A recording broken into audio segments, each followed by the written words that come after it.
അങ്ങനെ നമ്മളൊക്കെ ഏറെ ആകാംക്ഷയോടുകൂടി കാത്തിരുന്ന ഫൈനലിസിമ കുളമാക്കി കയ്യിൽ തന്നു. അത് നശിപ്പിച്ചു. എന്താണ് ഇവിടെ സംഭവിച്ചത്? യുവേഫ സ്റ്റേറ്റ്മെന്റ് ഇറക്കുന്നു, ക്യാൻസൽ ചെയ്തു എന്ന്.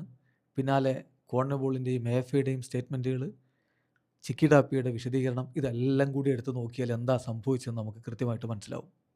ഇനി ഇത് നടക്കുമോ എന്നുള്ള ചോദ്യത്തിന് ഉത്തരവുമായി ഇന്ന് കിട്ടും. വരികൾക്കിടയിൽ വായിച്ചാൽ മതി. യുവേഫ പറയുന്നത്, ഞങ്ങൾ പല ഓപ്ഷൻസ് മുന്നോട്ടേക്ക് വെച്ചു കൊടുത്തു, ഒന്നും അർജന്റീനയ്ക്ക് പറ്റുന്നില്ല, അതുകൊണ്ട് കളി ക്യാൻസൽ ചെയ്തു എന്നാണ്. അതാണ് അവരുടെ സ്റ്റേറ്റ്മെൻ്റ് രത്ന ചുരുക്കം. എഫയും കോൺമബോളും പറയുന്നത്, ഞങ്ങൾ എന്ത് വില കൊടുത്തും കളിക്കാൻ തയ്യാറായിരുന്നു, പക്ഷേ മുന്നോട്ടേക്ക് വെച്ച തീയതികൾ പ്രശ്നമായിരുന്നു. മാർച്ച് 27-ന് ഇറ്റലിയിൽ കളിക്കാമെന്നുള്ളൊരു ഓഫർ വന്നു, പക്ഷേ 31-ന് ആക്കണമെന്ന് മാത്രമാണ് ഞങ്ങൾ പറഞ്ഞത്. അത് യുവേഫ സമ്മതിച്ചില്ലെന്ന് ചിക്കി ടാപ്പിയും ഈ കാര്യം വിശദീകരിച്ച് പറയുന്നുണ്ട്.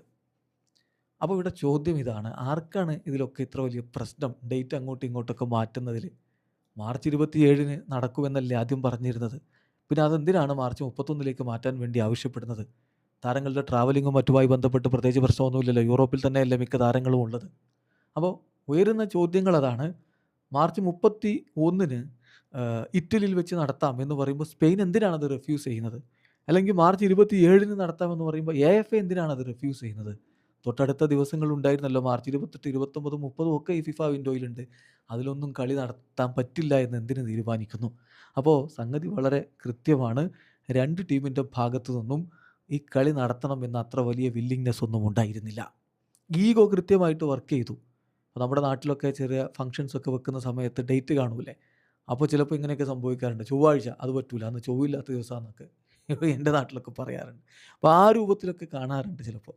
അതുപോലെ 27-ാം തീയതി പറ്റൂല, 31-ാം തീയതി എന്നാ വേണ്ട 30-ാം തീയതി അത് പറ്റൂല എന്ന് പറയുന്ന ഒരു സ്ഥിതിയാണ് ഇവിടെ ഉണ്ടായത്. ഈഗോ കൃത്യമായിട്ട് വർക്ക് ചെയ്തു ഈ നെഗോസിയേഷനിൽ. അപ്പോൾ അതിൻ്റെ ഫലമായിട്ടാണ് ഇതുണ്ടാകുന്നത്. എഫയോടും കോൺമബോളിനോടും ചോദിക്കാതെ സാന്റിയാഗോ ബെർണാബു അങ്ങ് തീരുമാനിക്കുന്നു യുവേഫ. അതവർക്ക് പ്രശ്നമായി.